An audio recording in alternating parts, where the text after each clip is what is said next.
Hello and welcome everyone. Welcome to my YouTube channel physics study.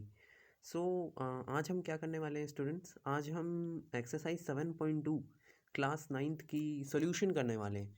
तो हम सारे question आज एक ही वीडियो में ख़त्म करेंगे।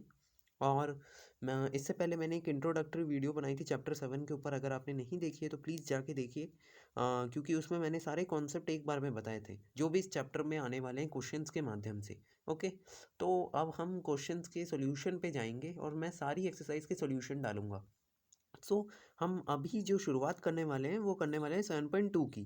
तो ये देखिए पहला क्वेश्चन मैंने लिख लिया है। मैं बता देता हूँ क्या है क्वेश्चन, और हम सारे आप सबसे पहले आप क्या करेंगे, वो वीडियो देखेंगे और उसके बाद खुद से भी ट्राई करेंगे। इसको करने के बाद आप एक बार खुद से ट्राई करेंगे, बिकॉज ये जितने भी ज्योमेट्री पार्ट होता है उसे कम से कम 2 बार ट्राई करना कंपलसरी होता है अगर आपको उस पर कमांड करनी है तो।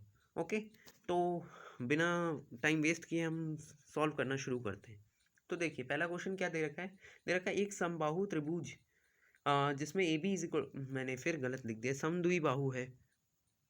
समद्विबाहु त्रिभुज जिसमें A B is equal to A C है और एंगल बी और एंगल सी के समद्विभाजक परस्पर बिंदु ओ पर प्रतिच्छेद करते हैं। तो हमें दर्शाना है कि O B is equal to O C and A O कोण एंगल ए को समाधिभाजित कर रहा है। अभी आपको कुछ भी समझ नहीं आया होगा, मैं बताता हूँ क्या है। देखिए इसमें सबसे पहले तो आपको ये पता होना चाहिए, अगर आपने मेरी वीडियो देखी होगी तो आपको पता होगा कि समद्विभाजित समद्विबाहु त्रिभुज होता क्या है। समद्विबाहु त्रिभुज वो होता है जिसकी दो भुजाएं सेम है।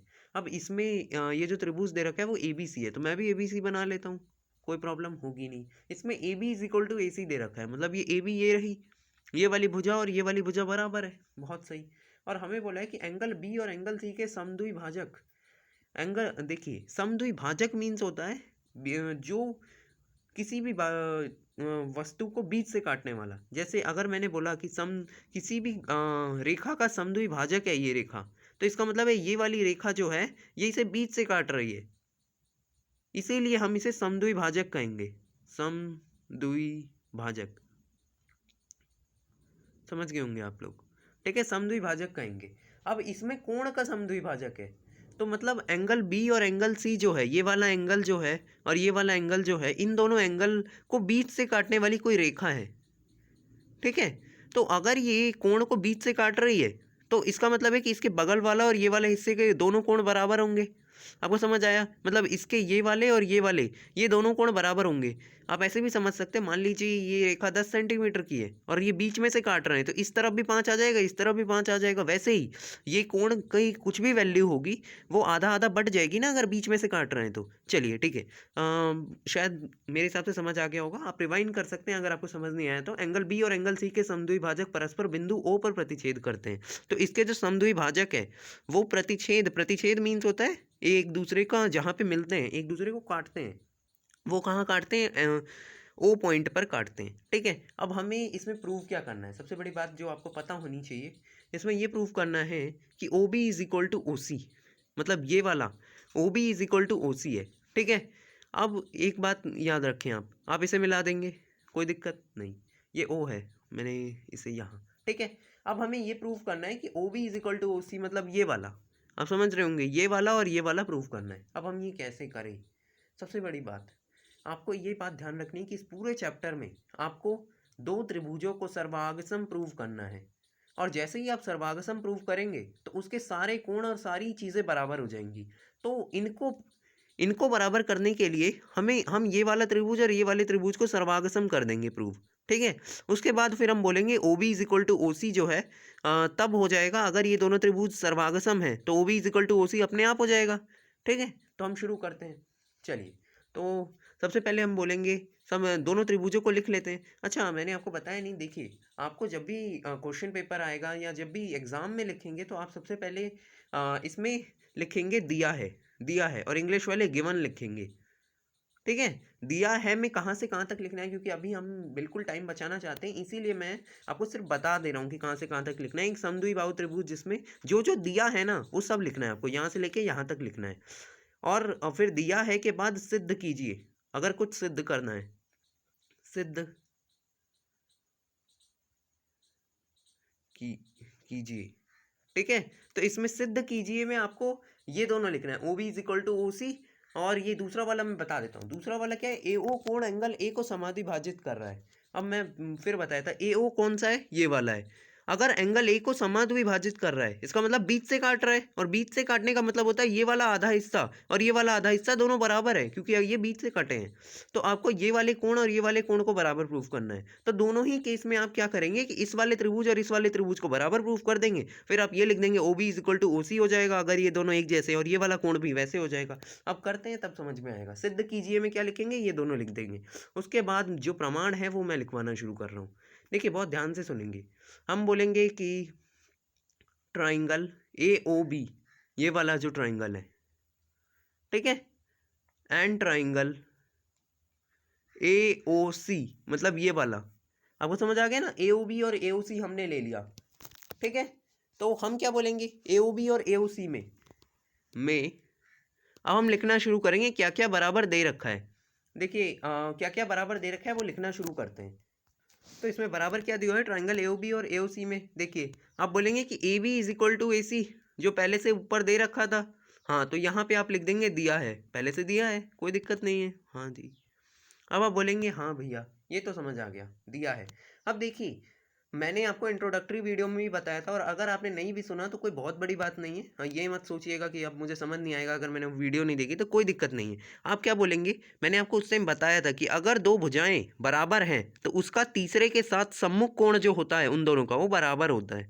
समझ में आ रहा है। तो अगर ए बी और ए सी बराबर है तो वो जो रेखाएं हैं ना, वो तीसरे के साथ जो कोण बना रही हैं वो दोनों बराबर होंगे, मतलब एंगल बी और एंगल सी बराबर होंगे। तो आप बोलेंगे angle B is equal to angle C, ठीक है। अब इसका रीजन क्या होता है, सबसे बड़ी बात ये है, तो आप लिखेंगे क्योंकि ये भुजा बराबर है, तो आप बोलेंगे बराबर भुजा के सम्मुख कोण, ठीक है। बराबर भुजा के सम्मुख कोण है ना, ये बराबर भुजाएं आपको दे रखी थी, उसके जो सम्मुख कोण है इसीलिए वो बराबर है। आपको समझ आ गया। तो आपको ये समझना है कि जब भी ये दो साइड, कोई भी दो साइड बराबर होगी तो तीसरी के साथ जो उनका कोण होगा ना दोनों का, वो बराबर होगा। ये समझ में आ गया। हाँ भैया, अब आगे बढ़ जाते हैं। देखो तीसरा बहुत ही सिंपल है। अब बोलेंगे A B is equal to A C हो गया इस त्रिभुज में, और एंगल भी हमने वो कर दिया। पर एक बात आपको ध्यान रखनी है, हम एंगल तो कर रहे हैं पर हमें तो सिर्फ ये वाला कोण चाहिए ना। आप समझ रहे मैं क्या कह रहा हूँ, हमें तो सिर्फ प्रूफ में ये वाला कोण चाहिए। हमने तो ये टोटल किया है और हम इस और इस त्रिभुज को कर रहे हैं, इसीलिए हम इसका सिर्फ आधा लेंगे। तो हम बोलेंगे जब एंगल बी और एंगल सी बराबर है तो आधा एंगल बी भी बराबर होगा आधा एंगल सी के, है ना। अगर उसका पूरा बराबर है तो आधा भी बराबर होगा। अब आपको बहुत ध्यान से एक बात मेरी सुननी है, बहुत ध्यान से सुनिएगा। अब देखिए ओ जो है, ओ से ये जो रेखा आ रही है, ये इस बिंदु पे ये कोण को दो भागों में बराबर बांट रही है। तो अगर मैं बोलूं कि इसका जो ये वाला हिस्सा है ये इस पूरे कोण का आधा है, तो ये हो सकता है ना। क्यों, क्योंकि मान लीजिए 60 डिग्री था, मान लेते हैं, है ना। हमें नहीं पता 60 है कि क्या है, मैंने सिर्फ मान लिया है। तो 60 डिग्री है। अब मान लीजिए ये रेखा बीच से काट रही है, तो ये भी 30 हो जाएगा और ये भी 30 हो जाएगा, ठीक है। शायद आपको समझ आ गया होगा, ये भी 30 हो जाएगा, ये भी 30 हो जाएगा। अब मैं ये कह सकता हूँ ना कि ये जो 30 डिग्री है ये 60 डिग्री का आधा है। तो हम यही कहेंगे, हम कहेंगे कि ये जो ये वाला कोण है ओ बी ए या A B O, angle A B O जो है वो उसका आधा है ना। तो एंगल बी की जगह मैं हाफ ऑफ एंगल बी की जगह एंगल ए बी ओ लिख दूंगा। समझ गए आप, ये वाला कोण लिख दूंगा। और फिर मैं बोलूंगा इसका आधा जो है, ये सी का आधा जो है वो ए सी ओ लिख दूंगा, ये वाला। समझ गए होंगे आप लोग, ठीक है। तो एंगल ए सी ओ, ठीक है। तो हमने एक ये ले लिया, दूसरा ये ले लिया, और तीसरी चीज़ हमें एक और चाहिए। मैंने पहले भी बताया था कि कोई भी त्रिभुज को बराबर करना है तो तीन चीज़ें चाहिए होती कोई भी। तो आप बोलेंगे कि दोनों में ए ओ कॉमन है, ए ओ कॉमन है। और हिंदी में कॉमन को उभयनिष्ठ भी कहते हैं, इंग्लिश में आप कॉमन लिख लेंगे। तो आप बोलेंगे कौन सी प्रॉपर्टी हो जाएगी इसमें, हमने दो भुजाएं बराबर की है और एक कोण बराबर किया है। तो आप बोलेंगे triangle A B O is congruent to, मतलब सर्वागसम है ए सी ओ से। मैंने शायद नाम उल्टा कर दिया बट कोई नहीं, आप समझ गए होंगे, है ना, वही है। तो triangle A B O is congruent to triangle A C O by कौन सी प्रॉपर्टी? SAS। मैंने कॉन्करेंसी की प्रॉपर्टी के बारे में भी बताया था, आप एक बार वो वीडियो को जरूर देखें, जिससे कि आपको पहले से सारे कॉन्सेप्ट पता हों, पर मैं बताते हुए चलूँगा। ठीक है, तो बाय SAS कॉन्करेंसी इसमें दो भुजाएं बराबर की है ना मैंने। कौन सी भुजा? ये वाली एक जिसमें दिया है AB इक्वल टू AC, और दूसरी कौन सी? उबेनिस्ट वाली, और एक कोण बराबर किया है ये वाला। समझ गए ना आप लोग? हाँ जी। तो जैसे ही ये दोनों त्रिभुज बराबर हुए तो आप लिख सकते हैं कि OB is equal to OC, क्योंकि वो इसी त्रिभुज में आता है। जब मैंने इन दोनों की शक्लें बराबर कर दी तो OB और OC पहले भी बराबर हो जाएगा। अब इसके आगे आप लिखते हैं CPCT, और मैं सच बता रहा हूँ बच्चों को नहीं पता चलता कि CPCT का मतलब क्या होता है। CPCT का मतलब होता है corresponding part of concurrent triangle. अब इसका मतलब क्या है, ध्यान से सुनिए। मतलब अगर कोई त्रिभुज सर्वांगसम है तो उनका सब कुछ बराबर होगा, कोण से लेके भुजा तक सब कुछ बराबर होगा, और उनका करस्पॉन्डिंग भुजा बराबर होगी। मतलब ये वाली की यही वाली बराबर होगी, आप कोई और नहीं कर सकते हैं। तो अगर ये दोनों को मैंने बराबर प्रूफ कर दिया तो ये वाली भुजा अपने आप ही इससे बराबर हो जाएगी, इसीलिए हम इसे CPCT लिखते हैं। समझ गए? शायद समझ आ गया होगा कि कॉरस्पॉन्डिंग पार्ट है कॉन्करेंट ट्राइंगल का। दो ट्राइंगल अगर कॉन्करेंट है, दो त्रिभुज अगर सर्वांगसम है तो उनके करस्पॉन्डिंग पार्ट बराबर होते हैं। ठीक है, चलिए, तो OB is equal to OC हो गया। अब दूसरी चीज भी प्रूव करनी थी कि एंगल A को भी काट रहा है, तो आप फिर से वही लिख सकते हैं कि भाई ये वाला जो कोण है और ये वाला कोण है बराबर है। तो कोण कैसे लिखते हैं आपको पता होगा, बीच में जहां भी कोण होता है वो बीच में लिखते हैं। तो OAB is equal to OAC, OAB is equal to angle OAB is equal to angle OAC, इसमें भी CPCT लिख देंगे। ठीक है, अब आप बोल देंगे हमने दोनों प्रूफ कर दिया। ठीक है, तो लिख देंगे हैंस प्रूव्ड। ठीक है, समझ गए आप लोग? बड़ा सिंपल है ये, पूरा मेथड है। आप चाहें तो ये भी लिख सकते हैं कि OB is equal to OC, तो यहाँ लिख दिया है आपने। ये भी लिख सकते हैं कि ये लिखने के बाद कि AO कोण एंगल A को समद्विभाजित कर रहा है। अब हम सेकंड क्वेश्चन पे आएंगे और हम जल्दी से ख़त्म करेंगे इसको। स्टूडेंट्स, तो फर्स्ट क्वेश्चन कंप्लीट हो गया, सेकंड पे आते हैं, थोड़ा जल्दी करेंगे। ट्राइंगल ABC में एक AD भुजा BC का लंब समद्विभाजक है। दर्शाइए कि ट्राइंगल ABC एक समद्विबाहु त्रिभुज है जिसमें AB is equal to AC है। अब देखिए इसमें क्या रहा है, ध्यान से सुनिएगा। ट्राइंगल ABC में जो AD भुजा है, AD कौन सी है? ये वाली है ना। ये BC का लंब समद्विभाजक है। देखिए लंब मीन्स होता है 90 डिग्री। ठीक है, समझ आ गया? 90 डिग्री। और समद्विभाजक मतलब होता है बीच से काटने वाला। तो ये BC को एकदम बीच से काट रहा है, तो मैं ये कह सकता हूँ ना कि ये वाला हिस्सा और ये वाला हिस्सा बराबर हो जाएगा। अगर ये AD जो है BC को अगर बीच से काट रहा है तो इसका मतलब ये वाला हिस्सा और ये वाला हिस्सा बराबर हो जाएगा। ये तो समझ आता है आपको? ठीक है, लंब समद्विभाजक के बारे में मैंने पिछले वीडियो में भी बताया था। अगर आपको नहीं समझ आ रहा है तो आप पिछला वीडियो जरूर देखें। बट मैं अभी भी बता रहा हूँ, लंब मीन्स 90 डिग्री होता है, समद्विभाजक मीन्स क्या होता है? जो बीच में से काटे।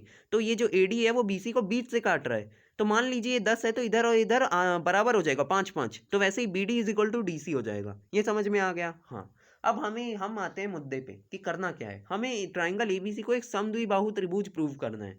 मतलब हमें ये प्रूव करना है कि AB AC के बराबर है, ये प्रूव करना है। तो हम कैसे करें? आपके दिमाग में प्राइमरी आइडिया तुरंत आ जाना चाहिए कि हम अगर इस त्रिभुज और इस त्रिभुज को सर्वांगसम प्रूव कर दें तो हम लिख सकते हैं ना कि AB AC के बराबर हो जाएगा बाय CPCT, क्योंकि ये दोनों सर्वांगसम है तो उसके करस्पॉन्डिंग पार्ट बराबर होंगे। ठीक है, तो अब हम आगे बढ़ जाते हैं। तो सबसे पहले मैंने बताया था जैसे कि गिवन लिखना पड़ेगा, ट्राइंगल ABC में AD भुजा AC BC का लंब समद्विभाजक है, ये लिखना पड़ेगा। फिर सिद्ध कीजिए में लिखेंगे ट्राइंगल ABC एक समद्विबाहु त्रिभुज है जिसमें AB is equal to AC है, और फिर प्रमाण से मैं लिखवा दूंगा। ठीक है, तो प्रमाण में आप क्या बोलेंगे? आप प्रमाण में लिखेंगे कि मैं ट्राइंगल कौन सा ले रहा हूँ, ट्राइंगल ABD और ट्राइंगल ACD, ट्राइंगल ACD में। ठीक है, अब आप क्या बोलेंगे? सबसे पहले बहुत आसान है, आप क्या बोलेंगे कि इसमें हमें क्या दे रखा है? हमें दे रखा है कि AD is equal to AD हो जाएगा, क्योंकि दोनों में ही AD आ रहा है ना। इस त्रिभुज को में भी AD आ रहा है और इसमें भी AD आ रहा है, तो ये उभयनिष्ठ या कॉमन हो जाएगा। ठीक है, चलिए कॉमन लिख देंगे, AD is equal to AD हो गया। चलिए, अब हमें ये बोला था ना कि ये लंब समद्विभाजक है, तो मतलब ये 90 डिग्री है तो ये भी 90 डिग्री होगा। आपको पता है रैखिक युग्म में क्या होता है कि पूरा एक रेखा पे पूरा कोण कितना होता है? 180 होता है। तो अगर ये 90 है तो ये भी 90 होगा। ये समझ आ गया होगा आपको, है ना? तभी तो टोटल 180 हो पाएगा। हाँ, चलिए और दूसरा ये भी दे रखा है कि डी से बी AD जो है वो BC को बीच से काट रहा है, तो इसका मतलब BD और DC बराबर हो गए, तो यहाँ लिख लेते हैं हम BD जो है वो इसमें आता है और DC जो है वो इसमें आता है, इसीलिए मैं लिख रहा हूँ BD is equal to DC। ये आप लिखेंगे गिवन या दिया है, ठीक है, हिंदी में दिया है लिख लेंगे। समझ आ गया आपको? चलिए अब आप और क्या लिखेंगे, ध्यान से सुनेंगे। अब आप बोलेंगे ये 90 डिग्री है और ये भी 90 डिग्री है, तो आप बोलेंगे एंगल बीच वाले में हमेशा जहाँ एंगल होता है वो बीच में आता है, जहाँ से शुरू है ADB is equal to angle ADC, angle ADC। समझ में आ गया? आप बोलेंगे angle ADB is equal to angle ADC, ठीक है। ये हर एक 90 डिग्री है, तो ईच 90 या प्रत्येक 90 डिग्री ऐसे भी लिख सकते हैं, या इक्वल टू 90 डिग्री भी लिख सकते हैं। अब आप क्या बोलेंगे, ये हो गया भाई SAS प्रॉपर्टी। क्यों? दो भुजाएं, दो भुजाएं हैं और एक कोण है, तो आप बोलेंगे ट्राइंगल ABD जो है वो सर्वागसम है ट्राइंगल ACD के बाय SAS कनगरेंसी, ठीक है। कनगरेंसी को सर्वागसम कहते हैं, ठीक है। चलिए, तो हमने हमारा जो प्राइमरी फोकस था वो ये था कि ये और ये हमने सेम प्रूव कर दिया, तो अब हम आसानी से लिख सकते हैं जो हमें प्रूव करना था कि AB is equal to AC, ठीक है। और क्या लिखेंगे, बाय CPCT। प्लीज़ ना रटें इसे, बच्चे रट लेते हैं, आपको नहीं रटना है। आपको यही ध्यान रखना है कि इस त्रिभुज में और इस त्रिभुज में ये जो इन दोनों त्रिभुजों की ये वाली साइड्स जो हैं ये दोनों बराबर होगी अगर ये सर्वागसम है तो, ठीक है। करस्पॉन्डिंग साइड्स बराबर होंगी, ठीक है। एक और करस्पॉन्डिंग मतलब क्या होता है, एक ही पोजीशन पे आने वाली, मतलब अगर मैं इन दोनों त्रिभुजों को अलग अलग बना लूँ, ठीक है, तो इसकी मैंने ये वैसे अलग बना दिया है, पर मान लीजिए कि ये दोनों सर्वागसम हैं, लग नहीं रहा है पर मान लेते हैं, तो ये वाली भुजा और ये वाली भुजा सेम पोजीशन पे आ रही है इस त्रिभुज के, है ना, तो इसीलिए ये दोनों बराबर हो, तो ये करस्पॉन्डिंग साइड्स जो हैं ये वो हो जाएंगी, बराबर हो जाएंगी, ठीक है। करस्पॉन्डिंग मतलब होता है सेम पोजीशन पे, ठीक है। तो AB is equal to AC by CPCT। अब हम आते हैं और ये हम लिख देंगे AB is equal to AC हो जाएगा बाई CPCT। उसके बाद आप लिख सकते हैं कि ट्राइंगल ABC एक समद्विबाहु त्रिभुज है, ठीक है, क्योंकि इसमें दो भुजाएं बराबर हैं। ट्राइंगल ABC एक समद्विबाहु त्रिभुज है, समद्विबाहु त्रिभुज है, समद्विबाहु त्रिभुज है, ठीक है। अब हम आते हैं तीसरे क्वेश्चन पे स्टूडेंट्स, जल्दी से खत्म करेंगे, ये ज़्यादा लंबा मैं वो करना नहीं चाहता। तो तीसरा क्वेश्चन देखिए, इसमें दे रखा है ABC एक समद्विबाहु त्रिभुज है, पहले से ही दे रखा है, जिसमें बराबर भुजाएं पर BE और CF पर शीर्षलंब AC और AB खींचे गए हैं, दर्शाइए कि ये शीर्षलंब बराबर है, ठीक है। तो मैं बता देता हूँ इसमें क्वेश्चन में क्या कह रहा है। क्वेश्चन में कह रहा है कि ABC एक समद्विबाहु त्रिभुज है जिसमें कि हमारे ये जो बराबर भुजाएं हैं ना AB और AC, इस पे हमारा BE और CF जो है दो शीर्षलंब हैं। कितने हैं? BE और CF दो शीर्षलंब है, ठीक है। तो हमें ये प्रूव करना है कि ये शीर्षलंब बराबर होंगे। अब आप क्या बोलेंगे? आप बोलेंगे कि आप ये वाले ये क्या करेंगे, आप ये वाली त्रिभुज मतलब कौन सी त्रिभुज ABE और ACF इन दोनों को बराबर प्रूफ कर दीजिए। फिर आप बोल देंगे कि BE और CF बराबर हो जाएगा बाई CPCT, ठीक है। तो सबसे पहले हम वो बनाते हैं कि भाई ABE और ACF को कैसे बराबर करें। तो आप बोलेंगे triangle ABE and triangle ACF, ठीक है। तो आप बोलेंगे AB और ACF में सबसे पहले तो हमें AB और AC बराबर दे रखे हैं, पहले से ही दे रखे हैं, तो ये कर लेते हैं फटाफट से, AB is equal to AC, ठीक है। दूसरी, ध्यान से सुनेंगे आप लोग, आप बोलेंगे कि इसमें जो दोनों में एंगल A और एंगल A कॉमन है। कॉमन का मतलब क्या होता है? दोनों में आ रहा है, ABE में और ACF में दोनों में एंगल A कॉमन है, तो मैं दोनों एंगल A कॉमन लिख सकता हूँ।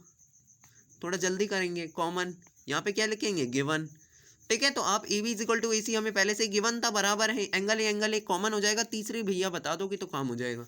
देखो तीसरा क्या है, आप बोलेंगे ये 90 है तो ये भी 90 होगा, और ये 90 है तो ये भी 90 होगा, तो आप ये कह सकते हैं ये वाला कोण दोनों में बराबर है। अब कैसे लिखेंगे, ध्यान से सुनेंगे, आप बोलेंगे AEB, एंगल AEB। अब ये कौन सा एंगल है, ध्यान से देख लेंगे, A यहाँ लिखा है, E मतलब ये वाला, और यहाँ से B, तो मतलब ये वाला कोण जो है ये भी 90 डिग्री है।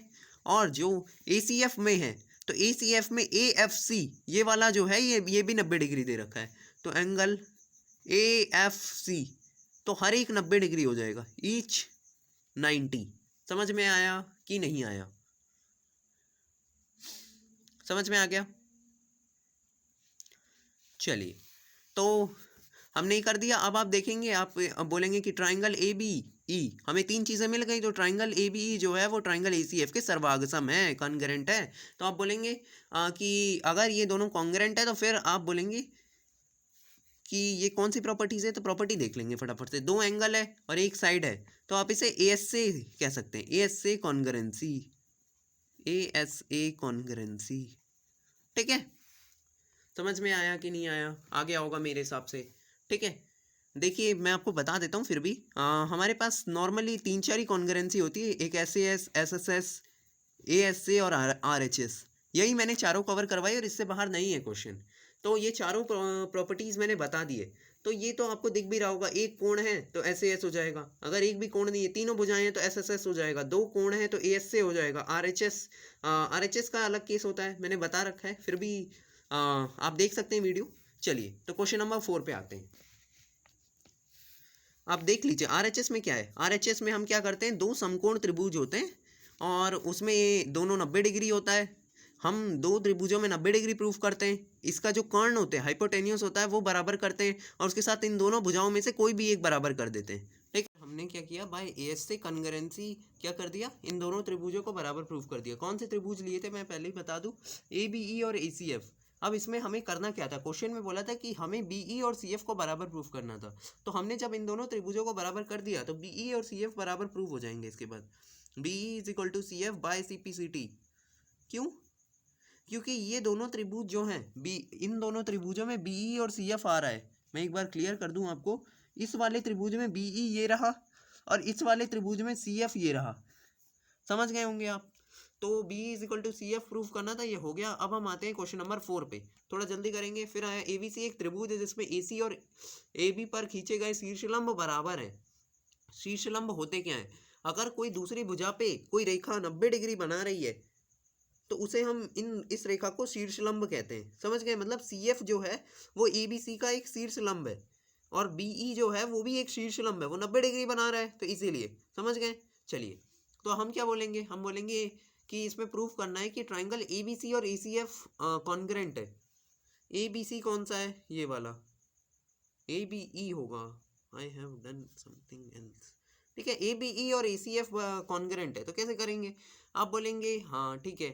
तो और ये भी प्रूफ करना है AB is equal to AC, मतलब हमें इसे एक समद्विबाहु त्रिभुज भी प्रूफ करना है। ठीक है, मतलब जिसमें AB is equal to AC हो जाए। अब हम क्या बोलेंगे, हम बोलेंगे कि सबसे पहले इन दोनों जो भी हमें जिनको बराबर करना है वो ले लेते हैं फटाफट से। हम बोलेंगे in triangle ABE and triangle ACF।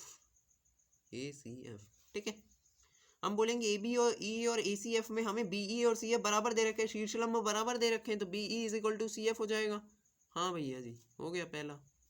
अब 3 चीज़ें चाहिए होती हैं भैया, और सब चीज़ें भी बता दो फटाफट से। हम बोलेंगे एंगल ए दोनों में कॉमन है ना? हाँ जी, एंगल ए कॉमन है। दूसरा, तीसरा, इसमें तीसरी चीज़ क्या है, 90 डिग्री। देखिए आप बोलेंगे AEB और AFC दोनों ही 90 है, तो angle AEB is equal to angle AFC is equal to 90 degree. तो आप बोलेंगे ये दो कोण हो गए और एक भुजा हो गई, तो ऐसे किससे हो जाएगा, ASA से। तो बाय ASA कॉन्ग्रुएंसी क्या हो जाएगा, triangle ABE is congruent to triangle ACF। समझ गए आप लोग? मेरे हिसाब से क्लियर हो गया होगा मेरी बात को। ठीक है, तो अब जैसे ही ये ट्राइंगल ABE और ACF बराबर हुए तो इसमें हम ये कह सकते हैं ना कि AB is equal to AC। क्यों? क्योंकि इसके करस्पॉन्डिंग पार्ट बराबर होंगे। AB is equal to AC CPCT। ठीक है, क्योंकि इस वाले त्रिभुज में आपको समझ आ गया होगा, इस वाले त्रिभुज में क्या होगा, इस वाले त्रिभुज में AB आ रहा है और इस वाले त्रिभुज में AC आ रहा है। तो जब दोनों को मैंने सर्वागसम प्रूफ कर दिया तो AB is equal to AC लिख सकता हूँ। समझ गए? हाँ जी। तो यहाँ से हमारे 4 क्वेश्चन खत्म होते हैं और फटाफट से हम इस एक्सरसाइज को खत्म करेंगे। क्वेश्चन नंबर 4 हो गया, क्वेश्चन नंबर 5 पे आते हैं। तो स्टूडेंट्स अब हम आ गए हैं क्वेश्चन नंबर 5 में। क्वेश्चन नंबर 5 में बोल रहा है ABC और DBC, DB है ये, तो ABC और DBC एक समान आधार BC पर स्थित दो समद्विबाहु त्रिभुज है, दर्शाइए कि एंगल ABD और एंगल ACD बराबर है। तो सबसे पहले तो आप देख लें कि ABC और DBC एक समद्विबाहु त्रिभुज है, मतलब ABC और DBC जो है उनमें दो भुजाएं बराबर है, इसीलिए समद्विबाहु कह रहे हैं। तो AB और AC बराबर होगा, सही है। और DBC भी है, तो DB और DC भी बराबर दे रखे हैं, ठीक है।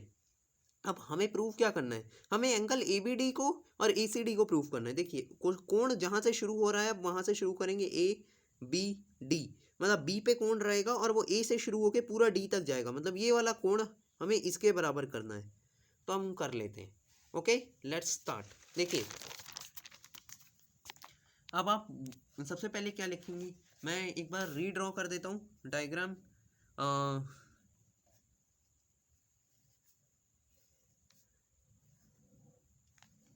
इसमें ABCD, ये तो सिंपल क्वेश्चन है। वैसे हमें ये वाला कोण और ये वाला कोण बराबर प्रूफ करना है, ठीक है। और इसमें हमें दे क्या रखा है, हमें दे रखा है कि AB और AC बराबर है और BD और मतलब DB और DC बराबर है। अब आप क्या बोलेंगे, आप बोलेंगे कि AB is equal to AC, ठीक है। तो जैसे ही AB और AC बराबर हुआ, मैंने आपको बताया था कि उसके साथ वाले कोण भी बराबर हो जाते हैं, है ना, ये आपको बताया हुआ है, ठीक है। अगर आपने नहीं देखा है तो मेरी पिछले इंट्रोडक्शन वाली वीडियो देख सकते हैं। इसमें AB और AC जैसे ही बराबर हो जाते हैं, उसके साथ वाले जो कोण होते हैं सम्मुख कोण बराबर हो जाते हैं। तो आप बोलेंगे एंगल, आप इसे एंगल B ना लिखें क्योंकि एंगल B में ये भी आता है, तो हम एंगल B पूरा नहीं लिख सकते। हम बोलेंगे ABC, angle ABC is equal to angle ACB, कोई दिक्कत नहीं। अब आप बोलेंगे ठीक है। अब वैसे ही आप लिखेंगे DB और DC भी बराबर है, DB is equal to DC, okay. तो इसके साथ वाले आपको देखिए कैसे देखना है, आपको देखना है कि जिन इसका तीसरे के साथ जो कोण है वो दोनों बराबर होंगे, मतलब इसका तीसरे के साथ ये वाला कोण है, मैं अलग से बना देता हूँ, ये वाला कोण है, और इसका तीसरे के साथ ये वाला कोण है, तो ये दोनों बराबर होगा। तो आप बोलेंगे एंगल कौन सा होगा, DBC, angle DBC is equal to angle DCB, कोई दिक्कत नहीं जी। अब हम ध्यान से सुनेंगे। अब आप बोलेंगे कि हमें बराबर तो ये टोटल करना है, ये टोटल करना है, तो मैं दोनों को जोड़ दूंगा तो ये वो हो जाएंगे। तो मैं इसे 1 डाल दूंगा, इसे 2 डाल दूंगा और मैं बोलूँगा कि 1 और 2 को जोड़िए, ठीक है। जोड़ने से मेरा आ जाएगा आंसर, 2 को जोड़िए, जोड़ देंगे, बहुत ही सिंपल है जोड़ना। हम सब 1 और 2 को जोड़ेंगे तो ABC और DBC जुड़ जाएगा। Angle ABC plus angle DBC बराबर में angle DCB, angle ACB plus angle DCB, clear है। अब हम देख लेते कौन कौन सा ABC और DBC कौन सा है, ABC ये रहा और DBC ये रहा, तो ये टोटल बन जाएगा। तो इसका नाम क्या हो जाएगा, ABD, जो हमें प्रूफ करना था। एंगल ABD बराबर इधर ये वाला हो जाएगा ACD। समझ गए कि नहीं समझे, समझ गए होंगे, क्लियर है। तो हमारा ये प्रूव हो गया, ठीक है। अब इससे पहले मैं आपको बता दूं कि गिवन में आप क्या लिखेंगे। गिवन में आपको जो क्वेश्चन में दिया गया है कि ABC और DBC दो एक समद्विबाहु त्रिभुज है जिसमें कि AB और AC बराबर है और BD और DC भी बराबर है, ठीक है। अब ये सब फिर आपको प्रमाण में लिखना होगा, क्लियर है, और यहाँ से प्रूव कर देंगे। अब हम आते हैं नेक्स्ट क्वेश्चन पे। नेक्स्ट बहुत इंपॉर्टेंट क्वेश्चन है, इसीलिए ध्यान से देखेंगे। हाँ देखिए नेक्स्ट क्वेश्चन क्या है, ABC एक समद्विबाहु त्रिभुज है जिसमें कि AB is equal to AC तथा भुजा AD बिंदु D तक बढ़ाया गया है, जिससे ऐसे कि AD is equal to AB है, दर्शाइए कि BCD एक समकोण है। हम जरा देख लेते हैं क्वेश्चन कहना क्या चाहता है। हमें बोल रहा है कि ABC जो है, ये वाला जो है, ये एक समद्विबाहु त्रिभुज है। समद्विबाहु में AB और AC बराबर दे रखे हैं, ठीक है। AB is equal to AC दे रखा है और ये जो AB को ना बढ़ाया गया है, मतलब आगे बढ़ाया गया है बिंदु D तक बढ़ाया गया है, और ऐसा बढ़ाया गया है कि AB और AD भी बराबर है, AB और AD भी बराबर है, ठीक है। तो हमें ये दर्शाना है कि BCD कौन सा कोण है, ये मतलब ये वाला जो कोण है ये समकोण है, ये प्रूव करना है हमें। अभी समकोण क्या होता है भैया, समकोण होता है 90 डिग्री, ठीक है। कैसे करेंगे, सबसे बड़ा सवाल। हम बोलेंगे सारे कोणों का नाम लिख लेते हैं, ठीक है। तो 1, मैं तो रैंडमली कुछ भी लिख सकते हैं, आप ऐसा कुछ नहीं कि यही लिखेंगे। 3 4 5 6, ठीक है, और कोई कोण नहीं है। ये आपको क्लियरली विजिबल होगा मेरे हिसाब से। ये 4 हो जाएगा, ये 5 3 6 2 1। अब देख लीजिए, आपको सबसे पहले देख लेना है कि भाई 4 और 5 का जोड़ हमें क्या चाहिए, 4 और 5 का जोड़ कितना आना चाहिए, 90 डिग्री, क्योंकि तभी तो ये टोटल एंगल बनेगा। समझ गए होंगे आप लोग, है ना। ये टोटल एंगल हमें 90 डिग्री करना है, ठीक है। अब आप क्या बोलेंगे, अब आप बोलेंगे सबसे पहले तो हमें जो दिया हुआ है वो लिख लेते हैं। A B is equal to A C दिया है, तो इस ए बी और ए सी बराबर है, तो इसका तीसरे के साथ एंगल 1 और इसका तीसरे के साथ एंगल 5, 1 और 5 भी बराबर होगा, तो बोलोगे आप angle 1 is equal to angle 5। यहाँ रीजन क्या लिखेंगे, हिंदी वाले हिंदी में क्या लिखेंगे आप, बराबर भुजाओं के सम्मुख कोण, ठीक है, बराबर भुजाओं के सम्मुख कोण, ठीक है, ये लिख देंगे क्योंकि बराबर भुजा है ना, ए बी और ए सी बराबर है, तो उसके साथ वाले कोण जो है सम्मुख मतलब होता है सामने, तो एंगल 1 और 5 बराबर है। बहुत बढ़िया, ये हो गया। हम बोलेंगे ए बी और ए सी भी बराबर है, ठीक है। हम ध्यान से सुनेंगे आप, इसमें ए बी और ए डी भी बराबर दे रखा है, A B is equal to A D. अब ये बात बड़े ध्यान से सुनने वाली कि अगर ए बी ए सी के भी बराबर है और अगर ए बी ए डी के भी बराबर है, तो ए सी और ए डी भी बराबर हो जाएंगे, है ना। अगर ए बी ए सी के बराबर है और ए बी ए डी के भी बराबर है, तो ए सी और ए डी भी बराबर हो जाएंगे। मैं एक एग्जांपल लेता हूँ, मान लीजिए 10 है, 10 सेंटीमीटर है, तो ए बी और ए सी दोनों ही 10 हो जाएंगे, और ए बी यहाँ भी दे रखा है तो ये भी 10 हो जाएगा, तो ए डी भी 10 हो जाएगा, तो ए सी और ए डी भी बराबर हो जाएंगे, कोई समस्या नहीं होगी। तो ए सी और ए डी को बराबर करने का फायदा क्या है हमारा, क्योंकि हम ये वाला त्रिभुज लेंगे ए सी डी वाला। हम बोलेंगे अगर ए डी और ए सी बराबर है, मतलब अगर A C is equal to A D है, तो इसका तीसरे के साथ कोण बराबर होगा। ए डी का तीसरे के साथ कौन सा कोण है, एंगल 6, और ए सी का तीसरे के साथ कौन सा कोण है, तीसरी भुजा के साथ कौन सा कोण है, 4। तो आप बोलोगे एंगल ए सी के साथ कौन सा, angle 4 is equal to angle 6। हाँ भैया, ये बात तो, और यही चीज़ आप दोबारा लिख देंगे, बराबर भुजाओं के सम्मुख कोण बराबर होते हैं, या ये सिर्फ लिख सकते हैं बराबर भुजाओं के सम्मुख कोण। समझ गए कि कोई समस्या नहीं। अब आते हैं हम थोड़ा सा आगे, हम बोलेंगे, अब ध्यान से सुनिएगा, ये मैं आपको एक्स्ट्रा पॉइंट यहाँ पे बता देता हूँ, थोड़ा ऊपर ही बता देता हूँ जिससे कि आपको क्लियर हो जाएगा बात। देखिए एक बात याद रखिएगा, कोई भी त्रिभुज ले लीजिए, ठीक है, अगर मैंने इसकी ये वाली साइड बढ़ा दी, ठीक है, तो मैं क्या कह सकता हूँ, मान लेते हैं ये जो कोण है ये 70 है, ठीक है, एग्जाम्पल मान रहा हूँ मैं, कोई वो नहीं ले रहा, एग्जाम्पल है, ठीक है। तो ये 70 है, ये साथ वाला कौन सा है, 70 है, और हमें फिर आप समझ गए होंगे कि इन दोनों को जोड़ने पे 110 आना चाहिए, है ना, तभी तो ये एक त्रिभुज में पूरे सारे कोण 180 होते हैं। तो ये दोनों को जोड़ने के बाद इनकी वैल्यू कुछ भी हो सकती है ना, तो 110 आना चाहिए। अब आप एक और बात यहाँ पे और नोटिस करें कि ये जो है ये एक सीधी रेखा है, तो ये जो कोण पूरा होना चाहिए 180 होना चाहिए, है ना, तो ये भी 110 आना चाहिए। तो आपको यहाँ से एक बात याद रखनी है जो आपने पहले भी पढ़ा होगा, पर मैं अगर किसी ने नहीं भी पढ़ा है तो ध्यान से सुनेंगे, कि जो एक बाहर वाला एंगल होता है ना, वो अंदर वाले दो एंगलों के बराबर होता है। जो अंदर वाले दो एंगल होते हैं, मतलब इन दोनों को जोड़ के भी 110 आएगा और इसको जोड़ के भी 110 आएगा। क्यों आएगा, क्योंकि ये रैखिक युग्म हो जाएगा, और ये तो त्रिभुजों में तीनों कोण जो होते हैं वो 180 होते हैं, ये समझ आ गया होगा। तो यहाँ हम इसका ही यूज़ करेंगे कि जो ये इसके बाहर वाला जो होता है ना, ये अंदर के दोनों के बराबर होता है। अब हम फटाफट से कर लेते हैं। आप क्या बोलेंगे, आप बोलेंगे अंदर के दोनों ले लो, 1 और 5, है ना, और बाहर वाला कौन सा लेना है, ध्यान से सुनिएगा, बाहर वाला वही लेना है जो कोण आपने नहीं लिया है। जैसे 2 के बाहर वाला 3, तो आप बोलेंगे एंगल 3 जो है, ध्यान से सुनेंगे, एंगल 3 जो है वो एंगल 1 और 5 के जोड़ के बराबर है। जैसे मैंने वहाँ बताया, आपको हमेशा ये याद रखना है, कौन सा कोण लेंगे, आप लेंगे कोई भी दो कोण ले लीजिए, और आप देखिए कि तीसरे कोण के जो बगल वाला कोण है, जो इस त्रिभुज में नहीं आता है, वो कोण इन दोनों के जोड़ के बराबर होगा। आप ये पहले लिख लीजिए और आप इसे लिखेंगे, exterior angle is equal to sum of two interior angle, ठीक है, angle is equal to sum of two interior angle, ठीक है। हाँ जी भैया, समझ आ गया, 3, 1 और 5 के बराबर है। अब इस वाले त्रिभुज में भी देख ले, हम बोलेंगे 4 और 6 जो है वो हमने मान लीजिए ले लिया, तो तीसरे के साथ कौन सा कोण है, 2 है ना, तीसरे के साथ तीसरा जो कोण है उसके साथ हम वो वाला कोण लेते हैं जो उसके बगल में होता है, 2। तो आप बोलेंगे एंगल 2 किसके बराबर होगा, 4 और 6 के, एंगल 4 प्लस एंगल 6। ये समझ आ गया, हाँ भैया ये समझ में आ गया। अब आपको कुछ भी नहीं करना है, कुछ भी नहीं करना है। आप क्या बोलेंगे, आप बोलेंगे कि इन दोनों को ऐड कर दो, ठीक है, आप बोलेंगे इन दोनों को ऐड कर दिया जाए, तो आप बोलेंगे इसको 1 बोल दीजिए, इसे 2 बोल दीजिए।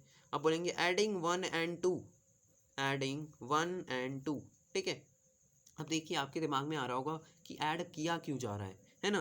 तो ये हमें एंगल 4 और 5 को 90 डिग्री प्रूव करना है, तो इन दोनों को साथ लाना होगा ना। ये 5 इधर आया है, 4 इधर आया है, तो दोनों को साथ लाना होगा, दोनों को ऐड कर देते हैं। तो बोलेंगे angle 2 plus angle 3 is equal to angle 1 plus angle 6 plus angle 5 plus angle 4। अब देखिए ये ध्यान से सुनिएगा, एंगल 2 और 3 है कहाँ, ये है 2 और ये है 3, ये सीधी रेखा पे आ रहे हैं, तो इन दोनों का जोड़ कितना हो जाएगा रैखिक युग्म के हिसाब से 180 हो जाएगा। तो एंगल 2 और एंगल 3 की जगह मैं 180 डिग्री लिख दूंगा, कोई समस्या तो नहीं होगी। आपको पता होना चाहिए, अगर नहीं पता है तो देख लीजिए, एक रेखा पे ऊपर पूरा कोण जो होता है वो 180 होता है। कितना होता है 180। तो अगर मैंने यही मान लिया 2 और 3, तो ये बोलेंगे कि ये टोटल जो 2 प्लस 3 जो हो जाएगा, एंगल 2 प्लस एंगल 3 कितना हो जाएगा 180 डिग्री हो जाएगा। ये समझ में आ गया? हाँ भैया जी।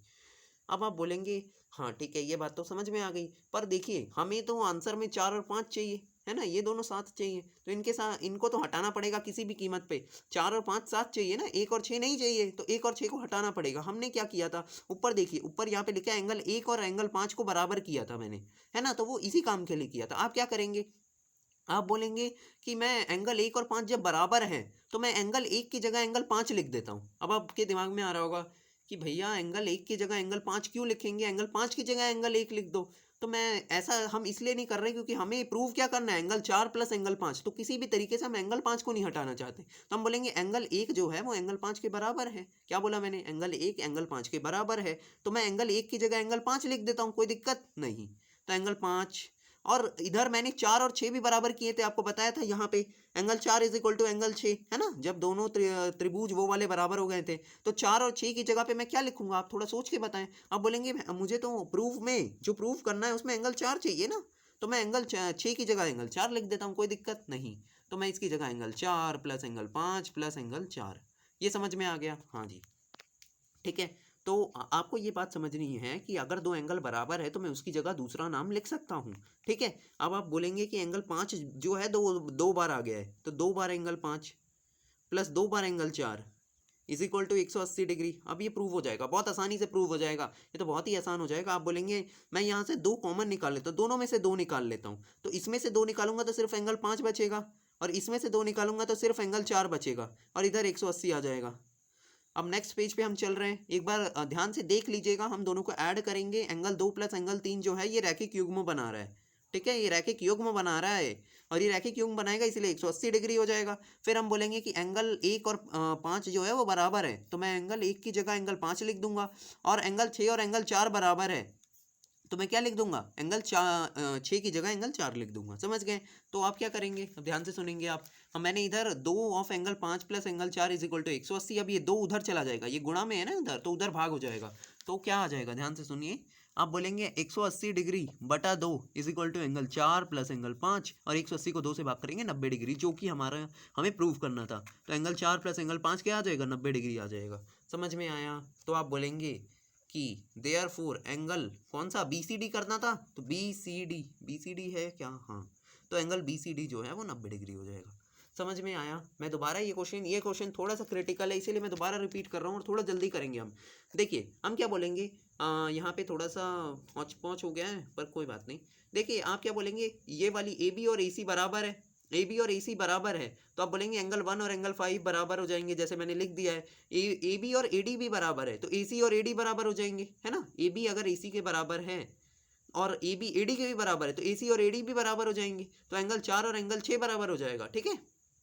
तो अब उसके बाद हम लिख देंगे कि मैंने एक प्रॉपर्टी बता दी कि एक्सटीरियर एंगल, जो बाहर का एंगल होता है ना, वो अंदर के जो दूसरे वाले 2 एंगल होते हैं उनके जोड़ के बराबर होता है, ठीक है। वैसे आप इसका प्रूफ भी बड़ी आसानी से कर सकते हैं, कोई भी कमेंट सेक्शन में बता सकता है वैसे मुझे कि इसका प्रूफ कैसे करेंगे। वैसे ये बहुत ही आसान है ना, मैंने बता ही दिया है, पर अगर कोई कमेंट सेक्शन में बता पाएँ तो अच्छा रहेगा। तो एंगल 3 एंगल 1 प्लस 5 के बराबर हो जाएगा, और एंगल 2 जो हो जाएगा वो एंगल 4 प्लस 6 के बराबर हो जाएगा। हम दोनों को जोड़ देंगे क्योंकि 5 और 4 हमें एक साथ चाहिए, और उसके बाद एंगल 1 और 6 को जैसे जैसे मैंने किया है यहाँ पे हो जाएगा।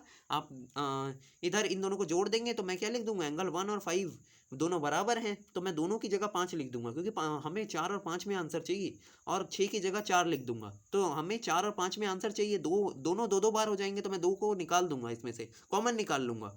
तो मैं इसमें से एंगल 4 प्लस एंगल 5 जो हो जाएगा वो 2 इधर मल्टीप्लाई में, तो आगे जो स्टेप में हम डिवाइड कर देंगे इसे। ठीक है, तो यहाँ से एंगल 4 प्लस एंगल 5 90 डिग्री आ जाएगा। समझ गए? अब जो है अगले क्वेश्चन बहुत आसान है, उसे हम 2 मिनट में कंप्लीट कर देंगे, हम ज़्यादा लंबा वीडियो नहीं करना चाहते। एबीसी एक समकोण त्रिभुज है जिसमें एंगल ए 90 डिग्री है और A B is equal to A C है, तो एंगल बी और सी ज्ञात कीजिए। देखिए एबीसी क्या है, एक समकोण त्रिभुज है। समकोण त्रिभुज भैया क्या होता है, ये कौन सा नया त्रिभुज आ गया? देखो जिसमें एक एंगल 90 डिग्री हो जाए वो एक समकोण त्रिभुज हो जाता है, ये समझ में आ गया? हाँ, तो फिर हम बोलेंगे जिसमें एंगल ए 90 डिग्री है, तो ए 90 डिग्री है, ये 90 डिग्री का साइन होता है, ये आपको पता होगा। बी और सी ऐसे भी लिख सकते थे वैसे, तो हमें दे रखे ए बी ए सी के बराबर है, मतलब ये वाला और इसके बराबर है। हाँ भैया ये बात तो समझ में आ गई, ए बी ए सी के बराबर है, तो एंगल बी और एंगल सी ज्ञात करेंगे। अब आप बहुत ध्यान से सुनेंगे, मैंने आपको क्या बताया था, जब भी दो साइड बराबर हैं तो उसके सम्मुख कोण बराबर होते हैं। अब आप कैसे देखेंगे, मैंने आपको बताया था कैसे देखते हैं, आप इस वाली साइड के तीसरे के साथ एंगल ये वाला होगा और इस वाली साइड के तीसरे के साथ एंगल ये वाला होगा, ये दोनों बराबर होंगे, तो आप तो आंसर में लिखेंगे A B is equal to A C, so angle B is equal to angle C. यहाँ पे सॉरी ये गिवन आ जाएगा और इधर आ जाएगा कौन सा, angle opposite to equal side are equal, angle opposite to equal side are equal English में, और हिंदी में कैसे लिखेंगे, बराबर भुजाओं के सम्मुख कोण बराबर होते हैं। ठीक है, चलिए अब आप बोलेंगे angle B is equal to angle C हो जाएगा। हाँ जी, तो मैं बोलूँगा ये एक त्रिभुज है, हाँ दिख रहा है, तो हम बोलेंगे angle A plus angle B plus angle C जो है वो 180 डिग्री के बराबर हो जाएगा। हाँ भैया ये तो समझ आ गया, एंगल ए हमें 90 डिग्री पहले से दे रखे तो 90 लिख लेते हैं, कोई दिक्कत नहीं आ रही है। Angle B plus angle C is equal to 180 degree, ये 90 है तो उधर जाएगा माइनस हो जाएगा, ये प्लस में उधर जाएगा माइनस हो जाएगा, तो angle B plus angle C कितना आ जाएगा, 180 माइनस 90 डिग्री, तो कितना आ जाएगा, 90 डिग्री आ जाएगा, कोई दिक्कत नहीं है। अब हम एंगल बी और एंगल सी निकाल लेंगे, कैसे निकालेंगे, बी और सी बराबर दे रखे हैं तो मैं दोनों में से किसी की भी जगह कोई एक लिख सकता हूँ, मतलब मैं सी की जगह बी लिख देता हूँ, है ना, तो आप बी की जगह सी भी लिख सकते हैं, मर्जी है आपकी। Angle B plus angle B जो हो जाएगा वो 90 डिग्री हो जाएगा। अब 2 बार एंगल बी आ गया है ना, 1 और 1 2 हो जाएगा, तो 2 बार angle B is equal to 90 degree. अब ये 2 जो होता है यहाँ पे मल्टीप्लाई में होता है, तो इधर जाके डिवाइड हो जाएगा, इधर गुणा में उधर जाके भाग हो जाएगा, तो एंगल बी जो हो जाएगा वो 90 डिग्री बटा 2 आ जाएगा, मतलब 45 डिग्री। अब आपको ये तो समझ आ रहा होगा एंगल बी अगर 45 डिग्री है तो एंगल सी भी 45 होगा, क्योंकि एंगल बी और एंगल सी बराबर दे रखे हैं, तो आप बोलेंगे angle B is equal to angle C is equal to 45 degree. आगे आंसर बहुत सिंपल था, समझ में आ गया होगा। ठीक है, चलिए हम आखिरी क्वेश्चन पे आते हैं, आखिरी बहुत आसान है, दे रखा है दर्शाइए कि समबाहु त्रिभुज का प्रत्येक कोण 60 डिग्री होता है। अब ये समबाहु त्रिभुज भैया क्या होता है, समझ में ही नहीं आता। देखो मैंने तीनों त्रिभुजों के बारे में अपने इंट्रोडक्शन वीडियो में भी बताया है, आपने अगर देखा है तो अच्छी बात है, और नहीं देखा है तो देख लीजिएगा, नहीं तो मैं अभी बता देता हूँ। देखिए समबाहु त्रिभुज क्या होता है, समबाहु त्रिभुज वो होता है जिसमें तीनों भुजाएं बराबर हों। ठीक है, मतलब ए बी ए सी के भी बराबर है और बी सी के भी बराबर है, मतलब तीनों भुजाएं एक दूसरे के बराबर है। ठीक है, हमें बोला है कि दर्शाना ये है कि प्रत्येक कोण, मतलब ये वाला भी और ये वाला भी, हर एक कोण हमारा 60 है। अब हम बोलेंगे कैसे करें ये, इस क्वेश्चन को ध्यान से सुनेंगे आप बोलेंगे हम क्या करते हैं, हम बोलेंगे A B is equal to A C, A B A C के बराबर है ना, तीनों एक दूसरे के बराबर है तो ए बी ए सी के बराबर होगा ही। तो अगर ए बी ए सी के बराबर है तो इसका तीसरे के साथ कोण, मतलब ये वाला इसके बराबर होगा, तो angle B is equal to angle C. ये तो समझ आ रहा होगा। हाँ भैया, अब इसमें वही रीजन आएगा, side opposite to equal, sorry angle opposite to equal sides are equal. ठीक है, मतलब बराबर भुजाओं के सम्मुख कोण बराबर होते हैं। ठीक है, चलिए फिर आप लिखेंगे ए बी ए सी के बराबर कर दिया, अब ए बी बी सी के बराबर होगा, A B is equal to B C, A B B C के बराबर है, तो आप देखिए इसका तीसरे के साथ कौन सा एंगल है, ये सी वाला, तो एंगल सी, बी सी का एंगल सी है, और ए बी का कौन सा है, एंगल ए। ठीक है, समझ में आ गया। तो आप बोलेंगे एंगल ए इज, और फिर वही चीज़ आपको लिखनी पड़ेगी, मैं दोबारा नहीं लिखूंगा, आप समझ गए होंगे, एंगल ए एंगल सी के भी बराबर है। अब आप बोलेंगे देखिए मैंने इसका इसके साथ भी कर दिया, इसका इसके साथ भी कर दिया, पर इन दोनों का नहीं किया, तो आप बोलेंगे B C is equal to A C, मतलब A C is equal to B C. ठीक है, तो अगर ए सी और बी सी बराबर है तो ये वाला और ये वाला कोण बराबर होगा, तो angle A is equal to angle B. देखिए मैं आपको वैसे ये कोई ट्रिक मतलब कोई पर्टिकुलर रूल नहीं है, पर मैं आपको एक बात बता देता हूँ। इसमें एक पैटर्न आप नोटिस कर पा रहे होंगे कि दोनों में सी है और जो अलग अलग है ना वही कोड बराबर है। जैसे इधर भी था, है ना, कि वैसे ये कोई रूल नहीं होता है, पर मैं वैसे बता रहा हूँ याद रखने के लिए। अगर किसी को ये बात समझ में नहीं आ रही है तो ए बी बी सी में के बराबर है, तो इसमें बी दोनों में आ रहा है ना, तो ए और सी कोण बराबर हो जाएंगे। समझ गए? तो मतलब जो अलग है ना वही कोण बराबर हो रहे हैं। ठीक है, चलिए। तो आप बोलेंगे angle A is equal to angle B. अब यहाँ से आप देखिए, बी सी के भी बराबर है, ए सी के भी बराबर है और ए बी के भी बराबर है, मतलब तीनों कोण एक दूसरे के बराबर हो गए। तो आप बोलेंगे कि तीनों कोण एंगल ए जो है वो एंगल बी के भी बराबर है और एंगल सी के भी बराबर है। अब आप बोलेंगे तीनों को 60-60 प्रूव करना है, तो आप बोलेंगे एक त्रिभुज में तीनों कोण कितने होते हैं? 180 होते हैं। तो आप बोलेंगे angle A plus angle B plus angle C is equal to 180 degree. यहाँ लिख देंगे त्रिभुज के कोणों का योग, ये लिख देंगे आप लोग। ठीक है, उतना आप लिख सकते हैं मेरे हिसाब से। योग कितना होता है? 180 होता है। तो आप बोलेंगे एंगल ए बी सी तीनों बराबर दे रखे हैं भैया, तो क्या करें? बी और सी की जगह एंगल ए लिख देते हैं, है ना, 3 बार लिख देते हैं, क्योंकि सी भी तो ए के बराबर है। तो हाँ भैया, समझ में आ गया। तो हम बोलेंगे 1 2 3, 3 बार आ गया, तो 3 times angle A is equal to 180 degree. अब 3 यहाँ पे गुणा में है, तो उधर जाएगा तो क्या हो जाएगा भैया? भाग हो जाएगा। तो एंगल ए कितना आ जाएगा? 60 डिग्री।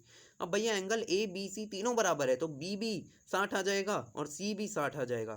तो हमने प्रूव कर दिया कि एंगल ए जो है, एंगल बी और एंगल सी तीनों 60 डिग्री के बराबर हैं। अब यहाँ हमारी पूरी एक्सरसाइज कंप्लीट होती है स्टूडेंट्स। सो आप इसे कम से कम 2 बार प्रैक्टिस करें और इसे कम्प्लीटली खुद से एक बार देख के करें और दूसरी बार बिना देख के करें, क्योंकि ये जो क्वेश्चंस होते हैं ये आसानी से दिमाग में वॉलेटाइल बहुत होते हैं, आसानी से भूला जा सकता है। इसीलिए मैं बोल रहा हूँ, और कॉन्सेप्ट को समझे, रटे ना हर क्वेश्चन में।